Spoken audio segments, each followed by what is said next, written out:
परमेश्वर के धन्य नाम की महिमा हो। प्रभात मनन के सत्र 2880 में आप सभी का बड़े प्रेम के साथ स्वागत करता हूँ। आइए आज को मनन के लिए हम पढ़ते हैं प्रकाशित वाक्य अध्याय 10 पद 5 और 6। जिस स्वर्गदूत को मैंने समुद्र और पृथ्वी पर खड़े देखा था, उसने अपना दाहिना हाथ स्वर्ग की ओर उठाया, और जो युगानुयुग जीवता है, और जिसने स्वर्ग को और जो कुछ उसमें है, और पृथ्वी को और जो कुछ उस पर है, और समुद्र को और जो कुछ उसमें है सृजा, उसी की शपथ खाकर कहा, अब तो और देर ना होगी। हमारे कल के मनन को हम एक प्रश्न के साथ समाप्त किए थे। प्रेरित यूहन्ना जब सातों गर्जन के शब्द सुनने के बाद उसे लिखने लगा तो उन्हें आदेश मिला कि उससे मत लिखना। क्यों? छठी पद के अंत में हम इस प्रकार पढ़ते हैं, अब तो और देर ना होगी। किस बात की देर ना होगी? उस प्रश्न का उत्तर ढूंढने के पूर्व अन्य कुछ प्रश्न का भी उत्तर जानना हमारी अनिवार्यता है। हम इस बात को देख चुके हैं कि यहाँ जिस स्वर्गदूत को हम देखते हैं वो हमारे प्रभु यीशु मसीह का एक तत्कालीन प्रदर्शन है। यदि ये यीशु मसीह का एक तत्कालीन प्रदर्शन हो तो उन्हें अपना दाहिना हाथ स्वर्ग की ओर उठाकर शपथ खाने की क्या जरूरत है? प्रभु किस लिए शपथ खाएंगे? क्या यह स्वर्गदूत वास्तव में यीशु मसीह का प्रतिनिधित्व करता है? परमेश्वर के वचन में हम देखते हैं कि जब परमेश्वर अब्राहम से वाचा बांध रहा था, वह खुद को भी निम्न शपथ के अधीन कर दिया। इब्रानी अध्याय 6 की 13 से 17 तक। इब्रानी अध्याय 7 की 20 से 22 तक के पदों में परमेश्वर अपना पुत्र को महायाजक के रूप में नियुक्त करते हुए शपथ खाते हुए भी हम पढ़ते हैं। दाऊद के वंश से मसीह आने की बात पर वाचा बांधते हुए भी परमेश्वर शपथ खाने की बात हम प्रेरितों के काम अध्याय 2 की 29 और 30 में पढ़ते हैं। इन बातों से यह स्पष्ट है कि स्वर्गदूत यीशु मसीह का ही प्रतिनिधित्व करता है।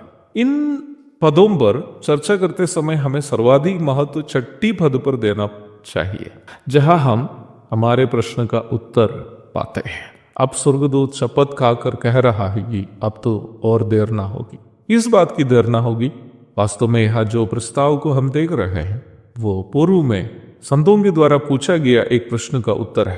प्रश्न को हम प्रकाशित वाक्य 6 की 10 में देखते हैं। हे स्वामी, हे पवित्र और सत्य, तू कब तक न्याय न करेगा और पृथ्वी के रहने वालों से हमारे लहू का बदला कब तक ना लेगा? छठा अध्याय में पूछा गया इस प्रश्न का उत्तर प्रभु स्वयं यहाँ दे रहा है कि अब देर ना होगी। वचन इस सच्चाई को स्पष्ट करता है कि हाबिल से लेकर जितने निर्दोष लोगों के लहू पृथ्वी पर बहाया गया, वे सभी खून अथवा प्राण परमेश्वर से ये मांगते रह रहे हैं कि अपने दुश्मनों से बदला ले।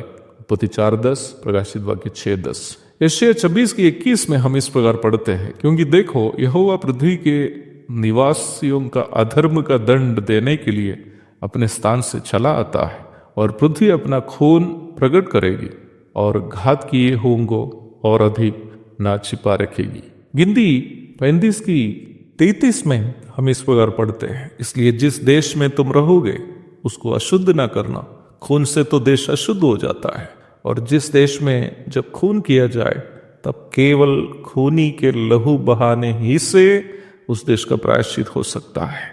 यदि ऐसी बात है तो अब तक प्रभु देर क्यों कर रहा है? कारण है वरिष्ठ प्रेरित पत्रस अपनी दूसरी पत्री में वर्तमान धरती और आकाश पर परमेश्वर के प्रकोप के बारे में कहते हुए इस प्रकार सूचित करता है, प्रभु अपनी प्रतिज्ञा के विषय में देर नहीं करता जैसी देर कुछ लोग समझते हैं, पर तुम्हारे विषय में धीरज धरता है और नहीं चाहता कि कोई नष्ट हो जा, वरन ये कि सबको मन फिराव का अवसर मिले।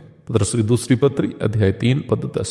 हाँ प्यारो, इस वर्तमान कलीसिया युग में अब तक परमेश्वर का प्रकोप जैसे महाक्लेश काल में होने वाले हैं इसलिए नहीं हुआ क्योंकि परमेश्वर अभी भी अनेकों को उद्धार मिलने हेतु धीरज धर रहे हैं, परंतु वो समय यथाशीघ्र आएगा जब परमेश्वर और फिर देर ना करेगा।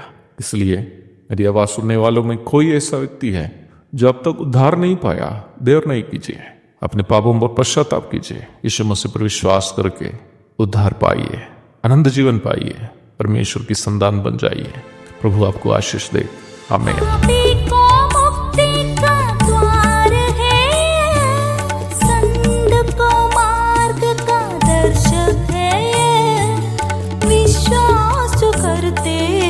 उसके लिए अनंत जीवन का साधन है ये है वचन, प्यारा वचन, यीशु मसीह का प्यारा वचन।